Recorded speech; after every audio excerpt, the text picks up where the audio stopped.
ഇപ്പം ഉടമ്പടിയെ നമ്മൾക്ക് 2 തരത്തിൽ വീക്ഷിക്കാം. നിങ്ങൾക്ക് ഉടമ്പടി എടുത്ത നിങ്ങൾക്ക് ഉടമ്പടിയെ 2 തരത്തിൽ വീക്ഷിക്കാം. ഒന്ന് വെള്ളിയും ഒന്ന് സ്വർണവുമാണ്. വെള്ളിയായിട്ട് എങ്ങനെ വീക്ഷിക്കണം എന്ന് വെച്ച് കഴിഞ്ഞാൽ അതിൻ്റെ മൂല്യം വെള്ളിയേ ഉള്ളൂ. നിങ്ങൾക്ക് ഉടമ്പടിയിൽ നിന്ന് എന്ത് വേണം? നിങ്ങൾ ഉടമ്പടിയെ കാണുന്ന വിധം. ജോലി വേണം, IELTS ജയിക്കണം, അല്ലേ? പറമ്പ് വിൽക്കണം, വീട് വേണം. അതാ നിങ്ങൾ എന്തിനാണ് ഉടമ്പടി എടുത്തിരിക്കണമെന്ന് ചോദിച്ചു കഴിഞ്ഞാൽ ഉത്തരം ഇത്രയേ ഉള്ളൂ. എന്തിനാണ് നിങ്ങൾ എന്തിനാണ് ഉടമ്പടി എടുത്തെന്ന് ചോദിച്ചാൽ നിങ്ങൾ എന്ത് പറയും? അത് ഒരു കുട്ടിയില്ല, ഇപ്പോൾ 16 വർഷമായിട്ട് മക്കളില്ല. അപ്പോൾ ഈ ദിവസങ്ങളിലൊക്കെ 16 വർഷമായിട്ട് മക്കളില്ല, 15 വർഷമായിട്ട് മക്കളില്ലാത്തവരൊക്കെ വന്ന് സാക്ഷ്യം കുഞ്ഞുങ്ങളെ കൊണ്ട് അത് നമ്മൾ ഞെട്ടിച്ച് കളയും. IVF IUF എല്ലാം എടുത്തതിന് ശേഷം അവർ രാശി പറഞ്ഞിട്ട് ഡോക്ടർ പറഞ്ഞു നിങ്ങളുടെ ഏജ് കഴിഞ്ഞോ, ഇനി നിങ്ങൾക്ക് ദത്തെടുക്കാനേ പറ്റത്തുള്ളൂ, ദത്തെടുക്കാനും ഏജ് കഴിഞ്ഞു. അപ്പോൾ അവർക്ക് എന്നിട്ട് ഉടമ്പടിയിൽ ഈ 18-ാം വർഷം അവർക്ക് കുഞ്ഞുങ്ങളെ കൊടുക്കും. അതാണ് ഉടമ്പടി എന്ന് പറയണത്. അത് നമ്മളെ കണ്ടുകൊണ്ടിരിക്കുകയല്ലേ ആൾക്കാരെ.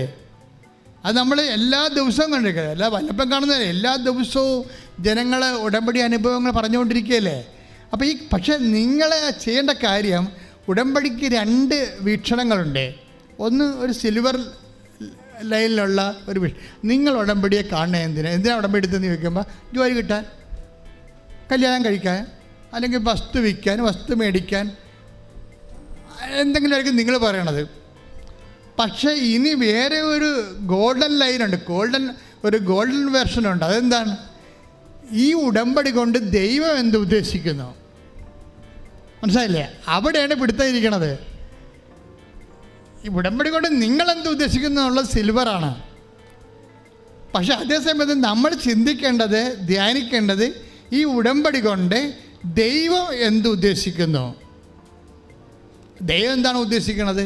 നമ്മൾ നേരത്തെ കണ്ടു. എന്താ ഉദ്ദേശിക്കുന്നത്?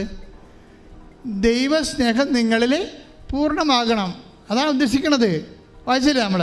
ഇപ്പോൾ 1 യോഹന്നാൻ 2:5 വായിച്ചേ. എന്നാൽ അവന്റെ വചനം പാലിക്കുന്നവനിൽ, അവന്റെ വചനം പാലിക്കുന്നവനിൽ സത്യമായും ദൈവസ്നേഹം പൂർണ്ണത പ്രാപിച്ചിരിക്കുന്നു. അപ്പൊ ദൈവം ഈ ഗോൾഡൻ ലൈൻ എന്ന് പറഞ്ഞ ഇതാണ്. എന്താണ്? ഒരു ഉടമ്പടി എടുക്കുമ്പോൾ ആ ഉടമ്പടി കൊണ്ട് ദൈവം ഉദ്ദേശിക്കുന്നത് എന്താണ്? നിങ്ങളിൽ പറഞ്ഞേ, എന്നിൽ ദൈവസ്നേഹം പൂർണ്ണത പ്രാപിക്കണം. ഇതാണ് കവനന്റിന്റെ ഗോൾഡൻ ലൈൻ എന്ന് പറയണത്. എന്താണ്?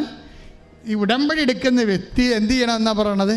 ദൈവസ്നേഹം. പറഞ്ഞ ദൈവസ്നേഹം പൂർണ്ണത പ്രാപിക്കണം.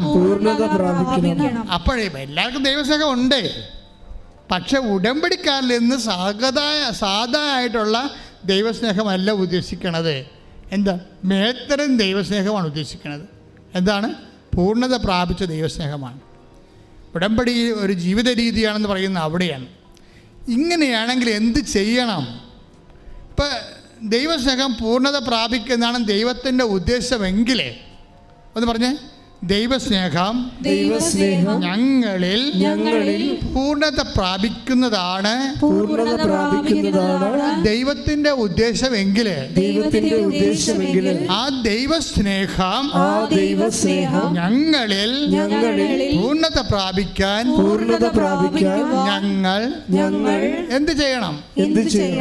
അതിന് ചോദ്യമാണത്. അപ്പം നിങ്ങൾ എന്താ ചെയ്യേണ്ടത്? അതിന് കർത്താവ് പറയും, അവൻ്റെ വഴി കൂടി നടക്കണമെന്ന് പറയും. നിങ്ങളുടെ വഴി കൂടി നടന്നാൽ പറ്റത്തില്ല.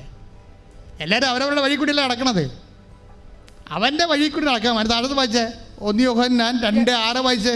അവനിൽ വസിക്കുന്നെന്ന് പറയുന്നവൻ. പറഞ്ഞ് അവനിൽ വസിക്കുന്നുവെന്ന് പറയുന്നവൻ അവൻ നടന്ന അതേ വഴിയിലൂടെ നടക്കേണ്ടിയിരിക്കുന്നു.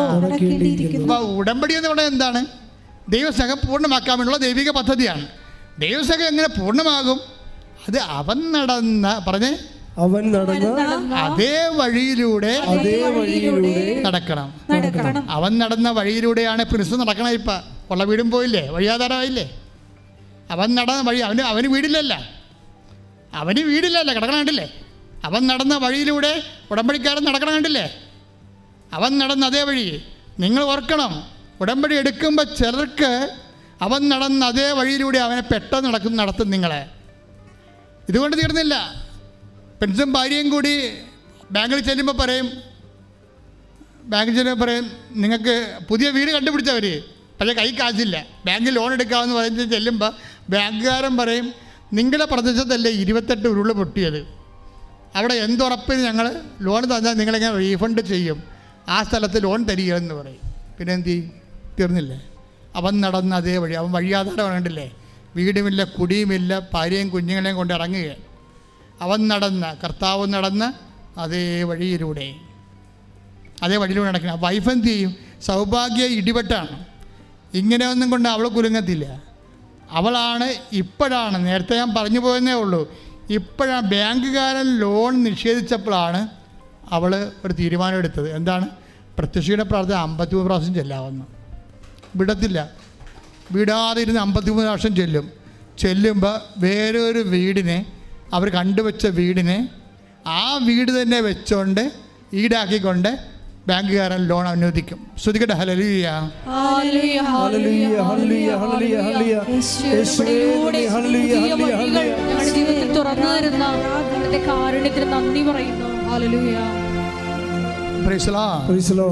അവൻ നടന്ന അതേ വഴി ഇടയ്ക്ക് നമ്മൾ നടക്കുമ്പോൾ നിങ്ങൾ പതറരുത്. കാര്യം അവരാ ഉടമ്പടി ഉറച്ചു തന്നെയാണ് മുന്നോട്ട് പോണത്.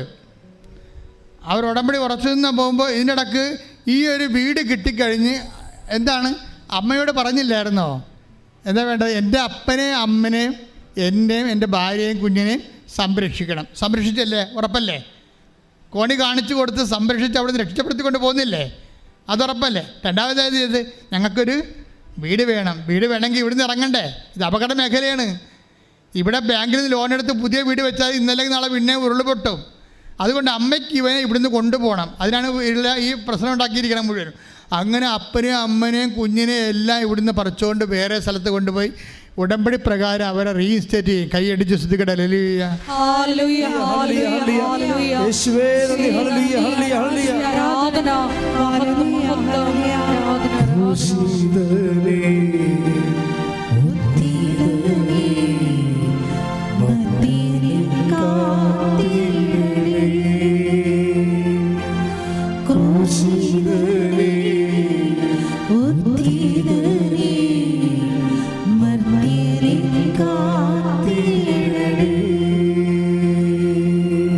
പരിശുദ്ധ പരമ ദിവ്യകാരുണ്യത്തിന്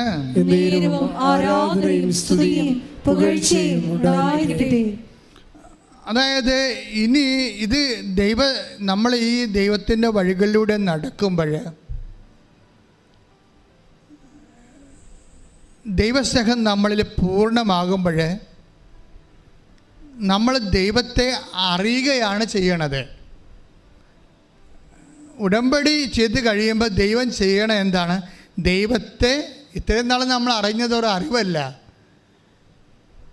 ഉടമ്പടി പ്രകാരമായ ദൈവത്തിൻ്റെ പൂർണ്ണതയുടെ അറിവിലേക്ക് നമ്മളെ കൊണ്ടുവരിക. അതുകൊണ്ടാണ് യോഹന്നാൻ 1 യോഹന്നാൻ 1 വായിച്ചേ, 1 യോഹന്നാൻ 2, 5, 6 1 വായിച്ചേ. എന്നാൽ അവന്റെ വചനം പാലിക്കുന്നവനിൽ സത്യമായും ദൈവസ്നേഹം പൂർണ്ണത പ്രാപിച്ചിരിക്കുന്നു. നാം അവനിൽ വസിക്കുന്നെന്ന് ഇതിൽ നിന്ന് നാം അറിയുന്നു.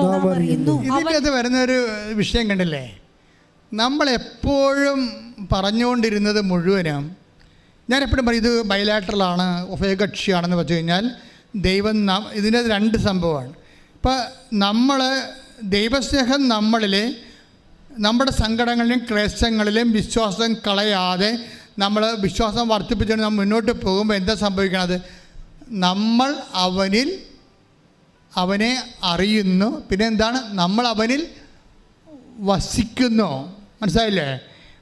അതായത് നമ്മളെപ്പോഴും പ്രാർത്ഥിച്ചുകൊണ്ടിരിക്കണം. ഇപ്പോൾ പ്രാർത്ഥിക്കുമ്പോൾ എന്താ സംഭവിക്കണമെന്ന് വെച്ച് കഴിഞ്ഞാൽ ഇപ്പം 15:4 യോഹന്നാൻ 15:4 നിങ്ങൾ എന്നിൽ വസിക്കുവിൻ. പിന്നെ പ്രാർത്ഥിച്ചേ യോഹന്നാൻ 15:4 നിങ്ങൾ എന്നിൽ വസിക്കുവിൻ, നിങ്ങൾ എന്നിൽ വസിക്കുവിൻ, ഞാൻ നിങ്ങളിലും വസിക്കും. പിടിയിടുക. ഈ ഞാൻ നിങ്ങളിൽ വസിക്കണം എന്ന് പറഞ്ഞാൽ രണ്ടാമത്തെ ക്ലോസാണ്, ആദ്യത്തെ ക്ലോസ് അല്ല. ഞാൻ നിങ്ങളെ വസിക്കുക എന്ന് പറഞ്ഞാൽ എന്താണ്? രണ്ടാമത്തെ ഓപ്ഷനാണത്, അത് ആദ്യത്തേതല്ല. ആദ്യത്തെ എന്താ? നമ്മൾ ചെയ്യേണ്ട കാര്യം ചെയ്യാതെ ദൈവം വസിക്കുന്നൊരു കാര്യമില്ല. ആദ്യത്തെ എന്താണ്? ഈശോ എന്താ പറയുക? ഞാൻ നിങ്ങളിൽ വസിക്കും, പിന്നെ നിങ്ങൾ എന്നിലും വസിക്കുമെങ്കിൽ. എന്താ പ്രോബ്ലം ചെയ്യണത്? ആദ്യം ചെയ്യേണ്ടത് ദൈവം നമ്മളിൽ വസിക്കണമെങ്കിൽ ആദ്യം ചെയ്യേണ്ടത് എന്താണ്? നമ്മൾ ദൈവത്തിൽ വസിക്കണം. ഇവിടെയാണ് വിഷയം വന്നത്. ഉടമ്പടി അഡ്രസ്സ് ചെയ്യണത് ഈ വിഷയമാണ്. Why we should take covenant. അതെന്താ കാര്യം? എന്തിനാണ് നിങ്ങൾ കവനന്റ് ഉടമ്പടി എടുക്കുന്നത്? ആ 8 ദിവസം പശ്ചാത്തലം അതുപോലെ തന്നെ കല്യാണം കഴിക്കാനോ പീഡിപ്പിക്കാനോ ഒന്നുമല്ല. അത് നമ്മുടെ ഒരു ദൈവം അങ്ങനെയല്ല കാണുന്നതിനെ. എന്തിനാണ് നമ്മൾ കവനന്റ് എടുക്കുന്നത്? ദൈവം നമ്മളിൽ വസിക്കാൻ. ദൈവം നമ്മളിൽ എങ്ങനെ വസിക്കും? ദൈവസ്നേഹം നമ്മളിൽ പൂർണ്ണമാകുമ്പോൾ. ദൈവസ്നേഹം നമ്മൾ എങ്ങനെ പൂർണ്ണമാകും? ദൈവത്തിൻ്റെ വചനം നമ്മൾ പാലിക്കുമ്പോൾ. You got the point? Clear അല്ലേ? അതാണത് വായിക്കേണ്ടത്. അതായത് നമ്മൾ ഉടമ്പടി എടുക്കണം എന്തിനാണ്?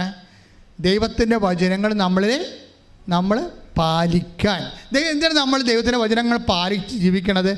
ദൈവസ്നേഹം നമ്മളിൽ പൂർണ്ണമാകാൻ. ദൈവസ്നേഹം നമ്മൾ എന്തിനാണ് പൂർണ്ണമാകണത്? ദൈവത്തിന് നമ്മളിൽ വസിക്കാൻ. എന്തിനാണ് ദൈവം നമ്മൾ വസിക്കണത്? നമ്മളിൽ ദൈവം വസിക്കാൻ. Praise the Lord. ഹല്ലേലൂയ. ഇതാണ് ഇതിൻ്റെ ഒരു സ്റ്റെപ്സ് എന്ന് പറഞ്ഞാൽ മെഡിക്കൽ സയൻസ് ഒന്നും വർക്കൗട്ട് ചെയ്യത്തില്ല ചില സമയത്ത്. എന്താ കാര്യം? നമുക്ക് അറിയാവുന്നേ ഉള്ളൂ. അറിയണേ എന്താണ്? കൊച്ചു മരിക്കും, അതേ അറിയാൻ പറ്റത്തുള്ളൂ.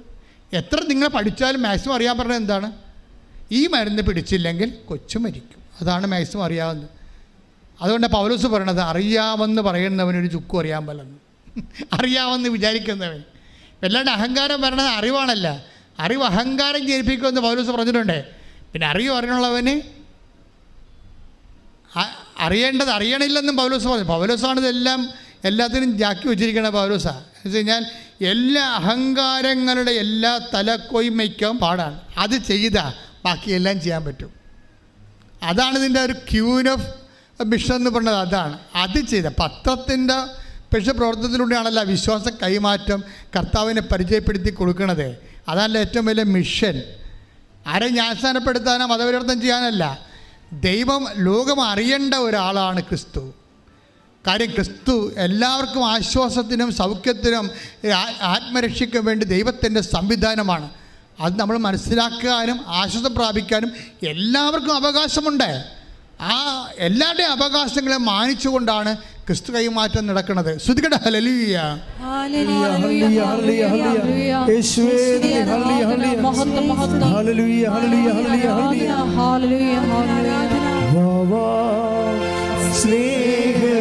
സ്നേഹരാജാവേ എന്നെന്നും എന്നുള്ളിൽ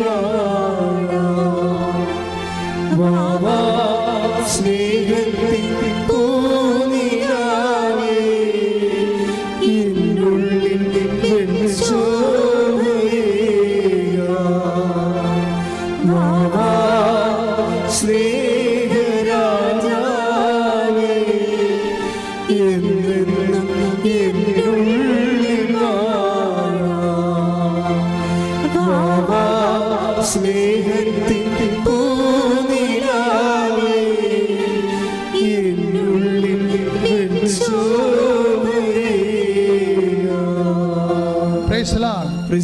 ഈ പ്രസൻസ് എന്ന് പറഞ്ഞ ഉടമ്പടിയിൽ ഏറ്റവും വലിയ സംഭവം പ്രസൻസ് അല്ലേ? ഇപ്പം ആ കുഞ്ഞിൻ്റെ തന്നെ വയറ്റിൽ ദൈവത്തിൻ്റെ കരങ്ങൾ വന്ന് തടവി എന്നേക്കും വേണ്ട തലവേദന വയറുവേദന മാറ്റുന്നത് പ്രസൻസാണ്. പ്രസീന എന്ന് പറഞ്ഞൊരു മോള് സാക്ഷ്യം പറഞ്ഞ്. പ്രസീന അത് ഇന്നലെ മറ്റേ പറഞ്ഞു സാക്ഷ്യം. ഞാൻ ഇവിടെ ഇപ്പോൾ ഉണ്ടായിരുന്നു. പ്രസീനയുടെ സാക്ഷ്യം സങ്കടകരമായ സാക്ഷ്യം. പ്രസീന കൊല്ലംകോട്.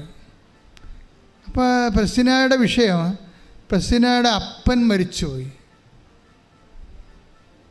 അപ്പോൾ അതുകൊണ്ട് തന്നെ ഒരു നല്ല അന്വേഷിച്ച് കണ്ടുപിടിച്ച് ഒരു നല്ല കല്യാണത്തിന് വേണ്ടി ഒരുക്കി കൊടുക്കാൻ ആരുമില്ല. ആ പെട്ടെന്ന് സാഹചര്യത്തിൽ സമ്മർദ്ദം കൊണ്ടൊരു കല്യാണം, പെണ്ണല്ലേ വീട്ടിൽ നിർത്തണം ശരിയല്ലല്ലോ എന്നൊക്കെ പറഞ്ഞുകൊണ്ട് കല്യാണം നടത്തി. അത് ഭയങ്കര കുരിശായി. അതവരുടെ കുടുംബക്കാര്യമായതുകൊണ്ട് ഞാനത് വിശദീകരിക്കാൻ ഉദ്ദേശിക്കുന്നില്ല. അവസാനം എന്ത് വെച്ചാൽ അവർ തന്നെ ചെറുക്കൻ്റെ വീട്ടുകാരൻ്റെ കേസിന് പോകും. നോക്കിയേ, അപ്പനും ഇല്ല, ഭർത്താവുള്ളത്, അതും ഭയങ്കര ടോക്സിക്കായിപ്പോയി, ഒന്നുമില്ല, ഇവർക്ക് ആരുമില്ല, ഉടമ്പടി മാതാവ് മാത്രം. എല്ലാവരും പോയി. ആരും നമ്മുടെ കാര്യം അന്വേഷിക്കാനോ തിരക്കാനോ ആരും ഇല്ലെങ്കിൽ നിങ്ങൾ ആരും ഇല്ലെന്ന് പറയരുത്. നിങ്ങൾ പറയണം, അമ്മ ഞങ്ങളുടെ കൂടെ ഉണ്ടെന്ന്. ശ്രുതിക്കട്ടെ ഹല്ലേലൂയ.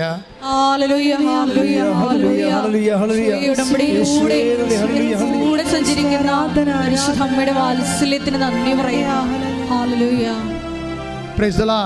അപ്പൊ പ്രസീന ഒറ്റക്ക് ദൈവത്തിൻ്റെ കൂടെ ഒറ്റക്കാണ്. സിംഗിൾ വിത്ത് ഗോഡ് എന്ന് പറയത്തില്ലേ, അതുപോലുള്ള ജീവിതാനുഭവങ്ങളാണ്. സിംഗിൾ വിത്ത് ഗോഡ്, എനിക്ക് ദൈവം മാത്രമേ ഉള്ളൂ. അപ്പം ദൈവം മാത്രമേ ഉള്ളെന്ന് പറഞ്ഞുകൊണ്ട് ദൈവത്തിൻ്റെ ജോലി അവൾ വെടിപ്പാട് ചെയ്യുന്നുണ്ട്. ദൈവത്തിൻ്റെ ജോലി അവൾ വെടിപ്പാട് ചെയ്യുന്നുണ്ട്. ഒരു ദിവസം ഒരു ഉടമ്പടി പുതുക്കാൻ വന്നപ്പോൾ അമ്മയോട് പറഞ്ഞു, അമ്മേ എല്ലാവരും അമ്മ കാണുന്നുണ്ടല്ലേ, എനിക്ക് ഭർത്താവും ഇല്ല അപ്പനും ഇല്ല, എന്നെ ഒന്ന് കാണാത്തത് എന്താണ്? അതൊരു ഒന്നൊന്നര ചോദ്യമാണേ. അത് നിങ്ങൾക്ക് അങ്ങനെ ആയാൽ മാത്രമേ മനസ്സിലാകത്തുള്ളൂ. എനിക്ക് ഭർത്താവുമില്ല അപ്പനുമില്ല, എല്ലാവരും നീ കാണുന്നുണ്ട്, എന്നെ എന്താ ഒന്ന് കാണാത്തത്? ഉടമ്പടി എഴുതി എനിക്ക് നിന്നെ കാണണമെന്ന്. ഉടമ്പടിയിൽ പുതുക്കുമ്പോൾ എഴുതണമാണ് എനിക്ക് നിന്നെ കാണണം. എന്നിട്ട് ഉടമ്പടി ഇട്ടിട്ട് അമ്മയുടെ കാര്യവും പറഞ്ഞ് സങ്കടം പറഞ്ഞിട്ട് പോകുവാൾ പോയി. വടക്കാഞ്ചേരി ഒരു ആശുപത്രിയിൽ രോഗികളെ, ഒരു പാലിയേറ്റീവ് കെയറിൽ കിടപ്പ് രോഗികളെ ശുശ്രൂഷിക്കാൻ വേണ്ടി പോകും. ഉടമ്പടി വിധി പ്രകാരം രോഗി പരിചരണം ഉണ്ടല്ലോ, കിടപ്പ് രോഗികളെ ശുശ്രൂഷിക്കാൻ വേണ്ടി ബസ്സിന് പോവുകയാണ്. ബസ്സിന് ഭയങ്കര തിരക്കാണ്. അപ്പോൾ ഒരു ചേടത്തി അപ്പം ബസ്സിനെ ഇവിടെ ഇരിക്കുകയാണ്, അവർക്ക് സീറ്റ് കിട്ടി അതിൻ്റെ അകത്ത്. അപ്പോൾ ഇവിടെ പ്രായം ചെയ്യുന്ന ഒരു വലിയമ്മ വന്ന് ഒരു കിറ്റൊക്കെ പിടിച്ചോണ്ട്. അപ്പോൾ ഉടനെ ബസ്സിനെ എഴുന്നേറ്റ് എന്ന് പറഞ്ഞാൽ അമ്മ ഇവിടെ ഇരിക്കാൻ പറഞ്ഞു. അവിടെ ഇരുന്ന് ബസ്സിങ്ങനെ മുന്നോട്ട് പോകുമ്പോൾ പ്രസിനോട് പരിശുദ്ധാത്മ പറഞ്ഞു, നീ ഇരുത്തിയ ആളെ ഒന്ന് നോക്കിക്കുക എന്ന് പറഞ്ഞു. ഉടനെ ഇരുത്തിയ ആളെ ഇവിടെ തിരിഞ്ഞു നോക്കിയപ്പോൾ കൃപാസനം മാതാവ്. Hallelujah, hallelujah. ഒരു വല്ലാത്ത സാക്ഷ്യമാണത്. സിൽവർ ഗ്രേയിലിരിക്കുന്നതാണ്. എന്താ എഴുതിയിട്ടും പോയത്? അപ്പനുമില്ല, എനിക്ക് ഭർത്താവുമില്ല, എല്ലാവർക്കും നീ കാണുന്നുണ്ട്, എനിക്കൊന്ന് കാണണം. പിന്നെ 3 പ്രാവശ്യം കണ്ട്, ഒന്നല്ല 3 പ്രാവശ്യം. അപ്പം നമുക്ക് ആരുമില്ലെന്ന് നിങ്ങൾ ആരും പറയരുത്. എനിക്കെൻ്റെ അമ്മയുണ്ട്, അമ്മ ചൂണ്ടിക്കാണിച്ചു തരുന്ന ഈശോ ഉണ്ടെന്ന് പറയണം എന്ന് പറഞ്ഞുകൊണ്ട് ശ്രുതിക്കട്ടെ ഹല്ലേലൂയ. ഞങ്ങളുടെ ജീവിത തകർച്ചകളിൽ ഞങ്ങളുടെ കരം പിടിച്ച് ഞങ്ങളെ ചേർക്കുന്ന സ്നേഹത്തിന് നന്ദി പറയുന്നു.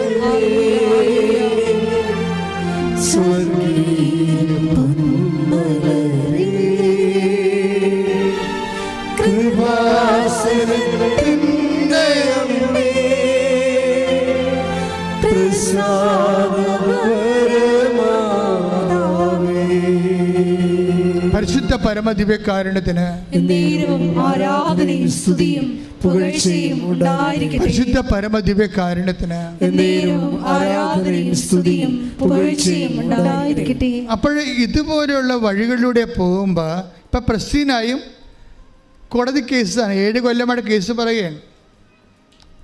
അപ്പനുമില്ല, ഭർത്താവുമില്ല, അവൾ ഒറ്റക്ക് നിന്ന് ദൈവം മാത്രമേ ഉള്ളൂ. ആ കേസ് ഉടമ്പടി എടുത്തോടുകൂടി അമ്മ കോടതിയിൽ പോയി അഡ്വക്കേറ്റായിട്ടാണ്, അമ്മ അഡ്വക്കേറ്റാണല്ല, കോടതിയിൽ പോയി അവൾക്ക് വേണ്ടി വാദിച്ച് അവൾക്കും മകൾക്കും അവളുടെ മകൾക്കും ആവശ്യത്തിന് പണം കോടതിയെ കൊണ്ട് അനുഭവിപ്പിച്ച് അക്കൗണ്ടിലാക്കി കേസും ജയിച്ചു പോകുന്നു. എന്നിട്ട് പ്രശ്നം ഇത് അമ്മ ഏറ്റെടുക്കണം. നിങ്ങൾക്ക് വരുന്നൊരു പ്രശ്നം നിങ്ങൾ നടക്കുമായിരിക്കും അല്ലേ? അപ്പോൾ അവൾക്ക് നടന്നു, അവൾ ഭയങ്കര ലോകത്തിലുള്ള തരികിട പാർട്ടിയാണ്, അവൾ പോയി ഉടമ്പടി എടുത്ത് അവൾക്ക് നടന്നു. ഞാൻ ദൈവം എന്ന് പറഞ്ഞ് നടക്കണം, എനിക്കൊന്നും നടക്കണില്ല. ഇങ്ങനെ കുശുമ്പും പൗശന്യം പറഞ്ഞ് നടക്കുകയാണ് കുറേ ആൾക്കാർ. അതുകൊണ്ടാണ് നിങ്ങൾക്ക് ദൈവാനുഭവം ഇല്ലാത്തത്. മറ്റുള്ളവർക്ക് നടന്ന ഉടമ്പടി നമ്മൾ നടക്കുകയാണ്. അല്ല, നിങ്ങൾ നിങ്ങളുടെ ജീവിതത്തിലുണ്ടാകുന്ന ദൈവത്തിന് നിരക്കാത്ത സ്വഭാവങ്ങളോ രീതികളോ മാറ്റിയെടുക്കാൻ നോക്കുകയല്ല. മറ്റുള്ളവർ കിട്ടിയതിൻ്റെ കുശുമ്പും പൗശന്യം പറഞ്ഞുകൊണ്ട് സ്വന്തമായിട്ട് അസൂയം കയറി നടക്കണതുകൊണ്ടാണ് നിങ്ങളുടെ ഉടമ്പടി അത് സ്പ്രൗട്ടായിട്ട് വരാത്തതിൻ്റെ കാരണം അതാണ്. പ്രാർത്ഥിക്കുക. കർത്താവായ ദൈവമേ, കർത്താവായ ദൈവമേ, ദൈവത്തെ സ്നേഹിച്ച് ദൈവത്തെ സ്നേഹിച്ച് 1 യോഹന്നാൻ 2:5 പ്രാർത്ഥിക്കുന്ന ദൈവസ്നേഹത്തിന്റെ പൂർണ്ണതയിലെത്തിയ ദൈവത്തിൽ വസിച്ച് ദൈവം എന്നിൽ വസിച്ച് നിത്യ ഉടമ്പടിയുടെ ഭാഗ്യമായി ജീവിക്കാൻ എന്നെ അഭിഷേകം ചെയ്യണമേ. ശ്രദ്ധിക്കട്ടെ.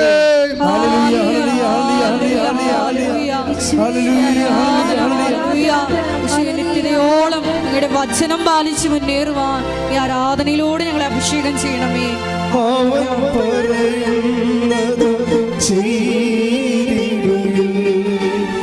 ജീവിതം ധന്യമായി അവൻ പറയുന്നതും ചെയ്തിടുകിൽ ജീവിതം ധന്യമായി. അപ്പൊ കാവാസാക്കി അസുഖം വെച്ച് ശ്വാസവും മുട്ടി കൊച്ചു മരണ വെബ്രാളത്തിൽ ഐസിയുലും കിടക്കാതെ അപ്പൻ്റെ പെടലിക്ക് അള്ളിപ്പിടിച്ചിരിക്കുകയാണ്. അമ്മയുടെ അടുത്ത് പോലും ആകുമ്പോൾ ആ കൊച്ചു പോണില്ല, പെരിസിൻ്റെ കൊച്ചു പോണില്ല. പെരിസിൻ്റെ പെങ്ങന്മാർ വന്ന് വെച്ചും പറഞ്ഞു, മാവേ ഇങ്ങോട്ട് വാ, മകൻ ഇങ്ങോട്ട് വാ, ഞാൻ ആൻറ്റി നോക്കിക്കൊള്ളാം. കൊച്ചു പോകത്തില്ല. കൊച്ചിനറിയാം അപ്പൻ്റെ പെടലിക്ക് നിന്ന് കൈ വിട്ട് കഴിഞ്ഞാൽ ഡോക്ടർമാർ കൊണ്ടുപോയി ഐസി കിടത്തുമെന്നറിയാം. അതാണ് കൊച്ചു കൈ വിടാത്തത്. കൊച്ചു ഉണർന്നിരിക്കണം, ഉറങ്ങണ കൂടിയില്ല. രാത്രി മൊത്തം പെൻസിനെ ഉറക്കാതെ കുഞ്ഞുറങ്ങാതെ എന്നെ ഐസിയിൽ ഇടുകയെന്നും വിചാരിച്ചുകൊണ്ട് അപ്പൻ്റെ പെടലിക്ക് അള്ളിപ്പിടിച്ചിരിക്കണം. എന്തൊരു ഗതികേട്. അവൻ നടന്ന വഴി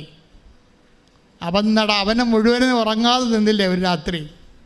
നിങ്ങൾ ഉറങ്ങാതെ നിൽക്കുമ്പോൾ വയസ്സിനെ ഓർത്തേക്കണേ. അവൻ അന്ന് അന്ത്യത്താഴത്തിൽ പറഞ്ഞായിരുന്നു, നിങ്ങൾ ഈശോ കഴിക്കണില്ലേ, ഈശോ കഴിക്കണില്ലേ എന്ന് ചോദിക്കുമ്പോൾ ഈശോ പറയും, അപ്പായിടത്ത് നാളെ ഈ സമയത്ത് ഞാൻ അപ്പായിടത്തായിരിക്കും. ഇതൊക്കെ വെള്ളിയാഴ്ച രാത്രി. അപ്പായുടെ മേശപ്പുറത്തു നിന്നാണ് ഇനി ഞാൻ ഭക്ഷണം കഴിക്കാൻ പോണത്. ഇപ്പം നിങ്ങൾ കഴിക്കാൻ പറയും. അവൻ പട്ടിണി നിന്നാണ് നമുക്ക് വേണ്ടി ഉറക്കമില്ലാതെ വിസ്താരം മേടിച്ച് പിലാത്തോസിൻ്റെ അന്നാസിൻ്റെയും ഗുണ്ടകൾ അവനെ കയ്യാമം വെച്ച് അവൻ്റെ മുതുകിൽ ഉഴുത് അവനെ ഒരു ചോരക്കട്ടയാക്കിയപ്പോൾ അവൻ ഉറങ്ങിയിട്ടില്ല. ഉറങ്ങാത്ത രാത്രികൾ അവകാശമായി വരുമ്പോൾ അവൻ നടന്ന വഴിയിലൂടെ നടന്നു എന്നുകൊണ്ട് ഉടമ്പടി പ്രഖ്യാപിക്കാൻ സ്തുതിക്കട്ടെ. ഹല്ലേലൂയ, ഹല്ലേലൂയ, ഹല്ലേലൂയ, ഹല്ലേലൂയ. മഹത്വം, മഹത്വം, ആരാധന, ആരാധന.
പരമദിവ്യകാരുണ്യത്തിന് ആരാധനയും സ്തുതിയും പുകഴ്ചയും ഉണ്ടായിരിക്കട്ടെ. ഈശോനെ കുറിച്ച് ഇതൊക്കെ എഴുതപ്പെട്ടതാണ്. അത് എഴുതിയത് മോശയുടെ പുസ്തകത്തിലാണ്, സങ്കീർത്തനങ്ങളിലാണ്. അതൊക്കെ നിറവേറണമെന്ന് ഈശോയ്ക്കറിയാമായിരുന്നു. അതുപോലെ നിൻ്റെ ജീവിതത്തിൽ എഴുതപ്പെട്ട കുറച്ച് കാര്യങ്ങളുണ്ട്. അത് നിറവേറുന്ന ഉടമ്പടിക്കാലത്ത് മഹത്വത്തിൽ നിന്ന് മഹത്വത്തിലേക്ക് നിന്നെ ദൈവം കൈപിടിച്ച് കൊണ്ടുപോകുന്ന മനോഹരമായ കാഴ്ചയാണ് പ്രിൻസിൻ്റെ ജീവിതം. നമ്മൾ ലുക്കാൻ്റെ സുവിശേഷം 24:44 വായിച്ചേ. ശ്രുതികട്ടെ. ഹല്ലേലൂയ, ഹല്ലേലൂയ, ഹല്ലേലൂയ, ഹല്ലേലൂയ. യേശുവേ നന്ദി. ഹല്ലേലൂയ, ഹല്ലേലൂയ. ലൂക്ക 24:44. അവൻ അവരോട് പറഞ്ഞു, മോശയുടെ നിയമത്തിലും പ്രവാചകന്മാരിലും സങ്കീർത്തനങ്ങളിലും എന്നെക്കുറിച്ച് എഴുതപ്പെട്ടിരിക്കുന്നതെല്ലാം പൂർത്തിയാകേണ്ടിയിരിക്കുന്നു എന്ന് ഞാൻ നിങ്ങളോട് കൂടെ ആയിരുന്നപ്പോൾ പറഞ്ഞിട്ടുണ്ടല്ലോ. അപ്പൊ എന്താണ് പൂർത്തിയാകേണ്ടത്? ഈശോ പൂർത്തിയായെന്ന് മരിച്ചു കഴിയുമ്പോൾ ഈശോ പറയുന്നതാണ് ഇറ്റ് ഈസ് അക്കംപ്ലിഷ്ഡ് എന്നാണ് പറയണത്. എല്ലാം പൂർത്തിയായി. എന്താണ് പൂർത്തിയായത്? മോശയിലെ തിരുവെഴുത്ത് പൂർത്തിയായി, സങ്കീർത്തനങ്ങളെ തിരുവെഴുത്ത് പൂർത്തിയായി, പ്രവാചകന്മാരുടെ തിരുവെഴുത്ത് പൂർത്തിയായി. എന്താണ് ആ തിരുവെഴുത്ത്? എന്താണ് ആ തിരുവെഴുത്ത് എന്ന് ലൂക്ക 24:46 പറയും. ശ്രുതിക്കട്ടെ, ഹല്ലേലൂയ. ലൂക്ക 24:46 അവൻ പറഞ്ഞു ഇങ്ങനെ എഴുതപ്പെട്ടിരിക്കുന്നു, ക്രിസ്തു സഹിക്കുകയും മൂന്നാം ദിവസം മരിച്ചവരിൽ നിന്ന് ഉയർത്തെഴുന്നേൽക്കുകയും ചെയ്യണം. പാപമോചനത്തിനുള്ള അനുതാപം അവന്റെ നാമത്തിൽ ജെറുസലേമിൽ ആരംഭിച്ച് എല്ലാ ജനതകളോടും പ്രഘോഷിക്കപ്പെടേണ്ടിയിരിക്കുന്നു. നിങ്ങൾ ഇവയ്ക്ക് സാക്ഷികളാണ്.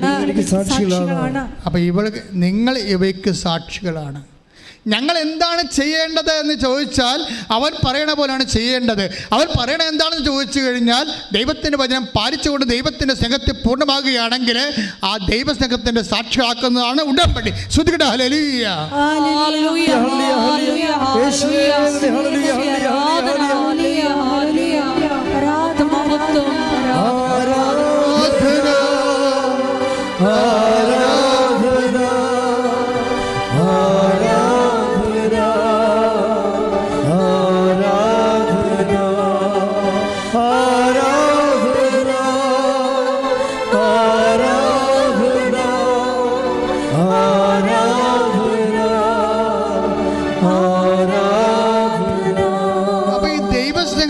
പൂർണ്ണതയിലേക്ക് നമ്മൾ പോകുമ്പോൾ അത് സഹനത്തിൻ്റെ ഒരു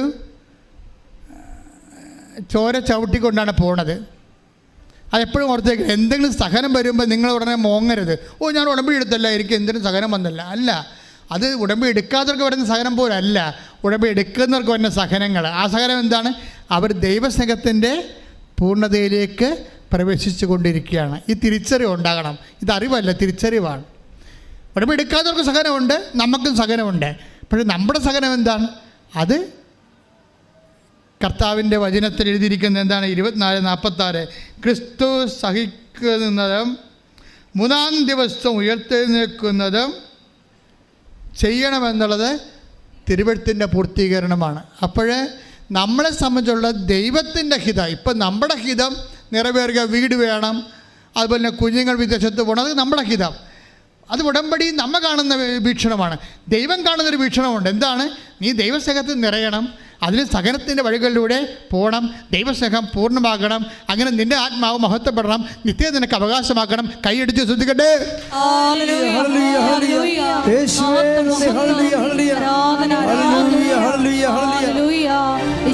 നന്ദി, ഈശ്വരാധന. ഉദ്ധാനം ചെയ്തവനെ ഞങ്ങൾ ആരാധിക്കുന്നു, മരണത്തെ ജയിച്ചവനെ ഞങ്ങൾ ആരാധിക്കുന്നു, ഉദ്ധാനം ചെയ്തവനെ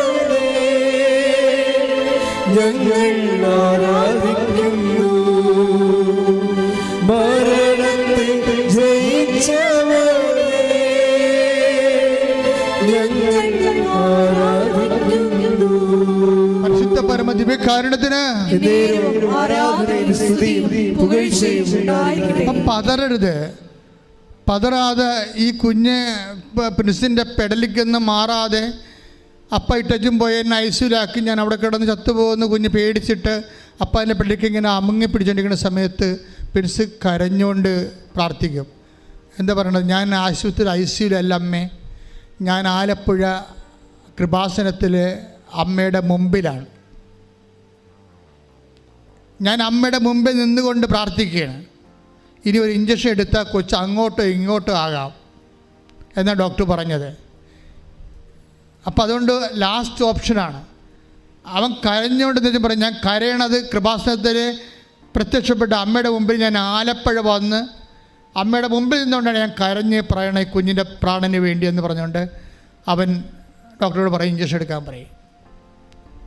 ആ ഒറ്റ ഇഞ്ചക്ഷനോടെ കൊച്ചു രക്ഷപ്പെട്ടു പോകും.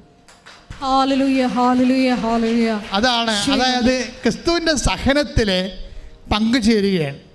അതാണ് 24:46 എന്താ എഴുതിയിരിക്കണത്? ക്രിസ്തു സഹിക്കുകയും എന്തിനാ സഹിക്കണത്? 3-ാം ദിവസം മഹാപ്രാഭവത്തോടുകൂടി ഉയർത്തെഴുന്നേൽക്കാൻ. നിൻ്റെ ഉയർത്തെഴുന്നേൽപ്പും ദൈവത്തിൻ്റെ നിന്നെ മഹത്വപ്പെടുത്തുന്നതും ദൈവം കണ്ടിട്ടുണ്ടെങ്കിൽ അതിൻ്റെ പേരിലാണ് ഉടമ്പടി പ്രകാരമുള്ള സഹനങ്ങൾ വരണത്. അതിവനെപ്പോലെ അതിജീവിക്കാൻ നമുക്ക് കഴിയണം. ശ്രദ്ധിക്കട്ടെ. ഹല്ലേലൂയ, ഹല്ലേലൂയ, ഹല്ലേലൂയ, ഹല്ലേലൂയ. യേശുവേ ആരാധന. ഹല്ലേലൂയ, ഹല്ലേലൂയ. എല്ലാ മുട്ടും മടങ്ങും, എല്ലാ നാവും പാടും, യേശു മാത്രം കർത്താവെന്ന്. എല്ലാ മുട്ടും മടങ്ങും, എല്ലാ നാവും പാടും, യേശു മാത്രം കർത്താവെന്ന്. പരിശുദ്ധ പരമദിവ്യകാരുണ്യത്തിന് എന്നേരവും ആരാധനയും സ്തുതിയും പുകഴ്ചയും ഉണ്ടായിരിക്കട്ടെ.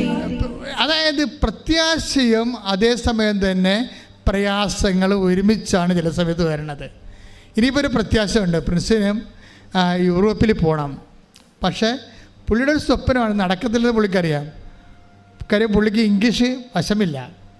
ഇംഗ്ലീഷ് പറഞ്ഞാൽ പുള്ളി പറഞ്ഞ ഞാൻ ഇംഗ്ലീഷ് കേട്ടാൽ പാനിക്കാവും, പാനിക്കാൽ പേടിച്ചു പോകും. അപ്പോൾ ഇതിന് ഇൻ്റർവ്യൂ ചെയ്യാൻ പറ്റത്തില്ല. പക്ഷേ ഇവൻ്റെ ഉള്ളിൽ നിന്നുകൊണ്ട് മാതാവ് പറയും കൊടുക്കൂ, റെസ്യൂം കൊടുക്കൂ, നിൻ്റെ ബയോഡേറ്റ കൊടുക്കൂ എന്ന് അമ്മ പറയും. ഉടമ്പടി ചെയ്തിട്ടുണ്ടല്ലോ, അതുകൊണ്ട് അമ്മ പറയും ഉടമ്പടി കൊടുക്കൂ. അപ്പോൾ പറയും ഞാൻ എങ്ങനെ പോകാൻ, ഞാൻ എത്രയോ ഇൻ്റർവ്യൂവിന് പോയി തോറ്റൊരു മനുഷ്യനാണ്.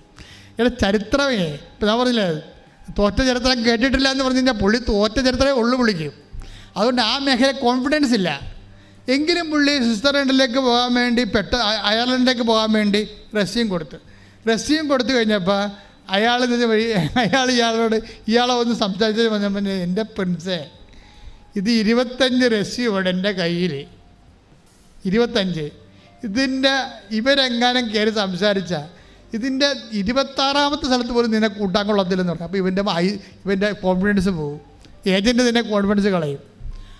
അതനുസരിച്ച് പിന്നെ ഇവൻ വരുന്ന ഇൻ്റർവ്യൂവിനൊക്കെ തോക്കും. അന്നേരം അവർ പറയണമെന്ന് അവർ പറയാൻ നോക്കുമ്പോൾ തന്നെ ഞാൻ എൻ്റെ തൊണ്ട വരളാൻ തുടങ്ങും. കാരണം എനിക്ക് പറയാൻ തിരിച്ച് അവർ പറയണേക്ക് മനസ്സിലാകണില്ല. അപ്പോൾ പെട്ടെന്ന് പെൻഷന് ഒരു ബോധം വന്ന് മാതാവ് പറയും ആ ഉപ്പെടുത്ത് വായിടാൻ പറയും. അപ്പോൾ കേൾക്കുമ്പോൾ നമുക്ക് തോന്നി ഇത് എന്താ ഇങ്ങനെയെന്ന്. പക്ഷേ ഉടമ്പടി വഴിയാണത്. എന്നിട്ട് ഇവൻ പറയുവേ ഞാൻ ഉടനെ അമ്മയോട് പറഞ്ഞിട്ട് ഉടമ്പടി ഉപ്പെടുത്ത് വായിലിട്ടിട്ട് ഇൻ്റർവ്യൂവിന് പോയി. അത് ഗ്ലൂക്കോസ് പോലെ മധുരിച്ച് തണുത്ത് എൻ്റെ ഉള്ളിലിറങ്ങി. എന്നിപ്പോൾ നിങ്ങൾ പോയി ബാക്കി പ്രഷർക്കാർ പോയി ഉപ്പെടുത്ത് വായിട്ടെടുത്ത് കേട്ടോ. ഇപ്പം തന്നെ ഓരോ അവസരം വരുമ്പോൾ ഓരോരുത്തരും വിശ്വാസം പ്രഖ്യാപിക്കുന്ന കാര്യമാണ് ഞാൻ പറയണത്.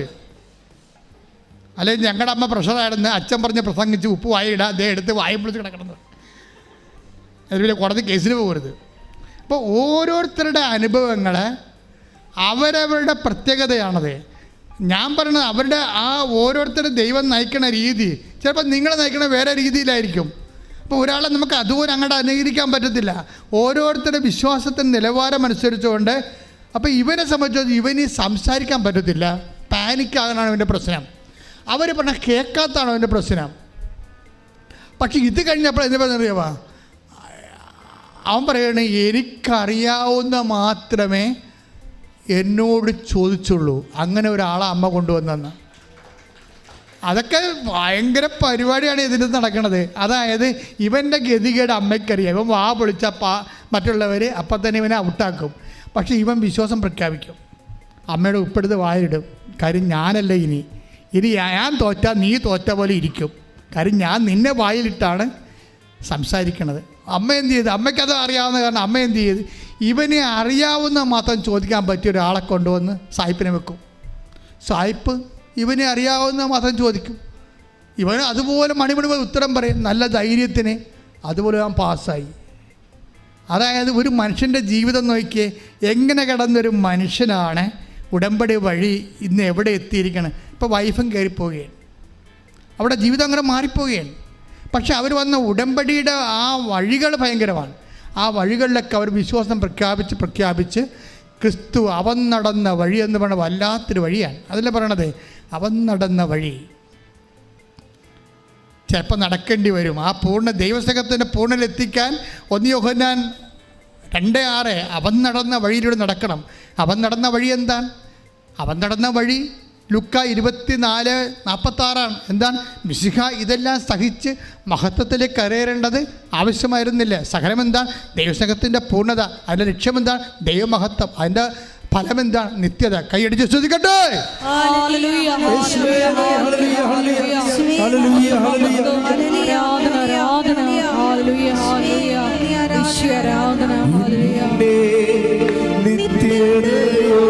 നിത്യതയോടടുപ്പിക്കുന്ന എല്ലാ അനുഭവങ്ങൾക്കും നന്ദി. എന്നെ നല്ല ശിഷ്യനാക്കിയിടുന്ന എല്ലാ കുരിശുകൾക്കും നാഥാ നന്ദി. എല്ലാ എല്ലാവരും എഴുന്നേൽക്കുക. നിന്റെ മുഖം കാണുവാൻ അതു നിമിത്തമായി എല്ലാം കണ്ണുനീര് നന്ദി. നിന്റെ സാന്നിധ്യമറിയാൻ